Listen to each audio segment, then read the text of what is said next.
ኤርሜላ በቅናት አበደች ጋይስ። ሩታ አልተቻለችም። ሄርሜላን እንግዲህ ትላንትና ጠቅ ስታደርግ ነበር ጋይስ። አብርሽ ትላንትና አፈቅረሻለሁ አላት ከአንዴም ሁለቴ። ለማን? ለሩታ። ተስፋ ቁረጪ ማለት ነው ሄርሜላዬ።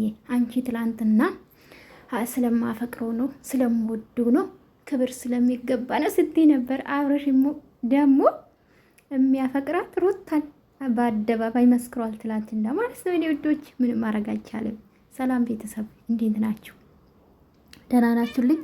አለው እግዚአብሔር ይመስገን። ሰላማችሁ ብዝት ይበልልኝ። ለቤት አዲስ ከሆናችሁ ላይክ፣ ሰብስክራይብ ማድረጋችሁ እንዳትረሱ። ሰሞኑን ደግሞ ግሬስ ፋሚሊ ማለት ነው አልተቻላችሁም እኮ ላይክ የሚያረጋችሁልኝ ነው ያበረታታችሁኝ ነው። ይሄ በፊቱ ጥላቻችሁ እንግዲህ እየተረዳችሁ ይመስለኛል።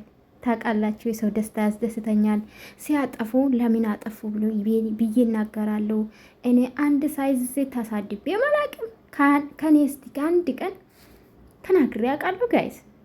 ክፉ ቃል እኔ አላውራም፣ ሲጀምር አልሳደብም። በነገራችን ላይ ባለጌ ሊሆን ይችላል። ለሩታ ብዬ አላውቅም። በነገራችን ላይ ለአብርሽ ብዬ አውቃለሁኝ። ለምን ከኤርሜላ ጋር ሲሰራ በነበረ ሰዓት ተናድጄበት ማለት ነው። በተለይ ደግሞ ኩርፍቶ ሄዱ ጊዜና ኤንዌስ ውዶች እንግዲህ ዛሬ ይመጣሉ ማለት ነው። ይመጣሉ ግን ትላንትና እንዴት አያችሁ? በጣም ደስ ይላል። ደስ ይላል። እንግዲህ ሜዳ የቀራሽ ያንዳንድሽ ማለት ነው። ያንዳንድሽ ዩቱበሮች ያንዳንድ አሽቃባጭ ማለት ነው።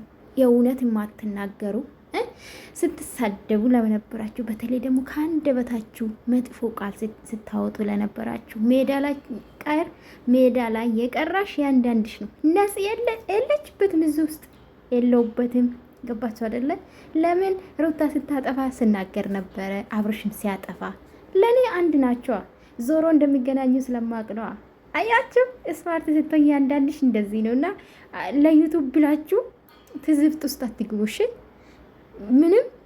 ምንም ተናገራችሁ ይታይላችኋል። ባይሰዊ ማለት ነው። ግን ስለተሳደባችሁ ይታይልናል ብላችሁ አታስቡ ማለት ነው። የእውነት ከዚህ በፊት ለአብርሽ ሲያሽቀብጡ የነበረ ወደ ሩታ ዞሬ። ገባችሁ አይደለ? ለሩታ ሲያሽቀብጡ የነበረ ደግሞ ወደ ሩታ። ሜዳ ላይ የቀራሽ ያንዳንድሽ ማለት ነው።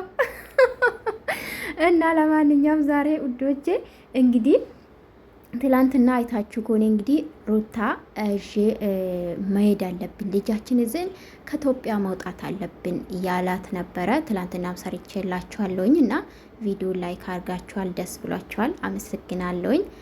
እንግዲህ ዛሬ ውሳኔውን አብርሽ የሚያመጣ ይመስለኛል። ለምን አስብበታለሁ ብሏል። ታውቃላችሁ በነጋታ ማለት ነው። በነጋታ ትላንትና ታርቅናል ወይ ስትለው አዎ ታርቅናል። ታፈቅረኛለህ ወይ ስትለው አዎ አፈቅርሻለሁ። አልሰማችም፣ ደገመችው ከአንዴም ሁለቴ አዎ አፈቅርሻለሁ። አቤት አቤት! አብርሽ እኮ አቤት ማስመሰል ስችልበት እኮ በቃ ምን ልበላችሁ፣ ምጥጥ ልጅ እኮ አይመስልም ሲያወራ ጋይስ። ሲያወራ አዎ አፈቅርሻለሁ በቃ ልቅ ሆኔ ምን ልበላችሁ፣ እንዴት ላስረዳችሁና ኤኒዌይ ደስ ይላል። ስለታረቁ ስለተስማሙ በዚህ ደረጃ ስለመጡ እኔ በጣም ደስ ብሎኛል። ለምን እኛ የምንፈልገው አብዛኛ የምፈልግ ይሄ ነው ብዬ ነው ማስበው። አብዛኛ ደግሞ ተለያይቶ ከኤርሜላ ጋር አብርሽ እንዲኖር ነው ፍላጎታቸው፣ ግን አይሳካም። እሱ እኮ ነው ችግሩ እሱ ነው። አይሳካም። ለምን ለቪዲዮ ነው እየሰሩ ያሉት፣ ስራ ነው።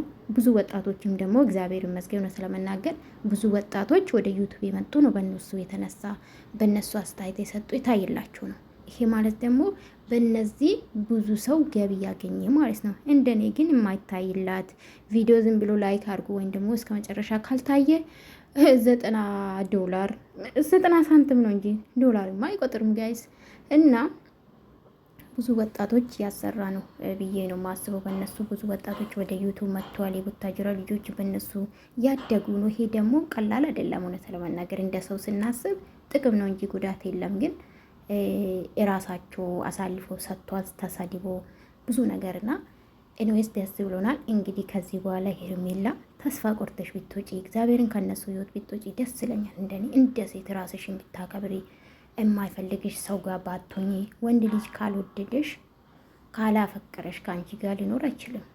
በምንም ደልሊ፣ በፍቅርም ደልሊ፣ በብርም ደልሊ፣ ሲያፈቅርሽ ብቻ ነው ከአንቺ ጋር ሊኖር የሚችለውና ትላንትናም እንግዲህ ለይፋ በድፍረት አፈቅራለሁ ስለማፈቅረው ነው ያየ ነገር ያደረግኩት ስትል ነበረና እውነት ለመናገር አፈርኩኝ ለራሴ። እንዲህ ነው አንድ ሰው እኔ እንዳልሆን እያወቅኩ ከኔ ጋር እንደማይኖር እያወቅኩ አፈቅራለሁ በአደባባይ ድጋሚ ማለት ነውና ይሄ ማለት የራስሽን ነው ያረከሹ ብዬ ነው ማስበው። ዛሬ በምን ይመጡን ጋይስ? በምን ይመጡ? ደስ የሚል ቪዲዮ የሚለቀቅ ይመስለኛል። ኤርሜላ እንግዲህ መታ ደግሞ ባትረብሻችሁ ደስ ይለኛል፣ ምኞቴ ነው። ዛሬ ደስ በሚል ሁኔታ ይመጣሉ ብዬ አስባለሁ እና አብርሽና ሩታ ግን በዛም ልክ ደግሞ የናይሚም ያሳስበኛል። ብዙ ሰው ያዘናችኋላችሁ። ነፂ በጣም ናዘንኩ። እግዚአብሔር ምስክሬን። በተለይ ያለቀሰች ቀን እንዴት እንዳለቀስኩ እኔ ነኝ የማውቀው። እና አይሚ በምን ይመጡ ይሁን ቸር ያሰማን። ይሄ ነው ምኞቴ ጋይስ። እውነት ጭንቅ አልችልም። በነገራችን ላይ ጭንቅ አልችልም፣ ጭንቀት አልችልም። ሰው ሲያዝን አልወድም። እውነት አዝናለሁ እና ኤንዌስ እንግዲህ ምንም ማድረግ አይቻልም።